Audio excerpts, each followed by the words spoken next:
Now that you have a good understanding of the short-run relationship between inflation and unemployment in Econoland, we want to look at some other kinds of economic activity changes that can occur, and we want to look at how to graph those.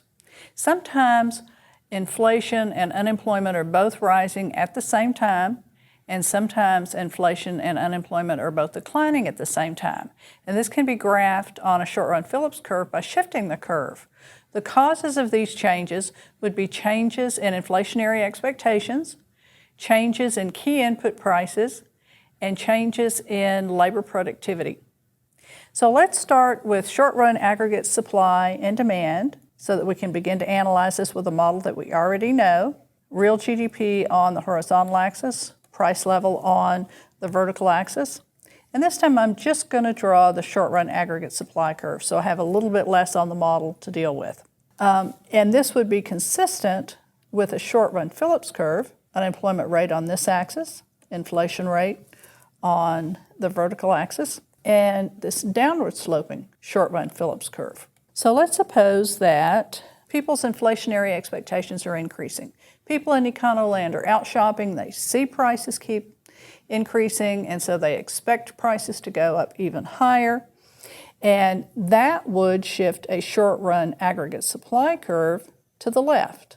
And we can see that at every level of output, price level is higher at any given level of output that occurs, and also that at any level of prices, like this point, output is lower, employment is lower, and unemployment is higher. So we've described the reason that the short-run aggregate supply curve shifts to the left. To show that same change on a short-run Phillips curve, we can show at every unemployment rate a higher level of prices. Here are a couple of points that reflect that. And at every inflation rate, a higher rate of unemployment. On this new short-run Phillips curve, we can see that at every level of unemployment, the inflation rates are higher, and at every level of inflation, unemployment is higher. This was caused by an increase in inflationary expectations.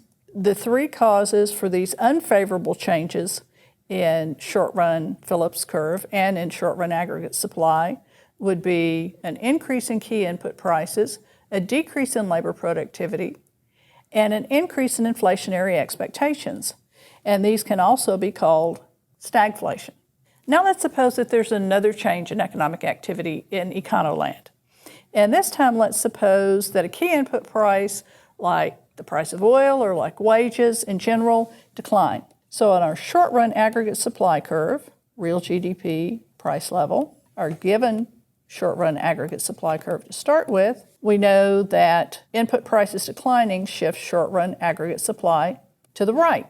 And so at every level of prices, I can select a couple of them, and we see that output is higher, employment is higher, and so unemployment is lower. And at every level of output on this given initial short-run aggregate supply curve, we are now at a lower price level. So inflation and unemployment are varying in the same direction. With our Phillips curve analysis, we have the inflation rate on the vertical axis, unemployment rate on the horizontal axis, a given short-run Phillips curve. If we have a situation where at every unemployment rate, the inflation rate is lower, and at any given inflation rate, the unemployment rate is lower, then we can see that we would reflect that by drawing a new short-run Phillips curve to the left of the original short-run Phillips curve. And this is a favorable change in both short-run aggregate supply and short-run Phillips curve, and is caused by a decrease in inflationary expectations,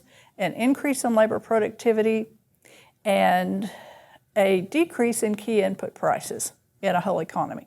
Now that you have an understanding of other types of economic changes that can occur in Econoland, we want you to use Phillips curve analysis to practice analyzing some of these types of changes.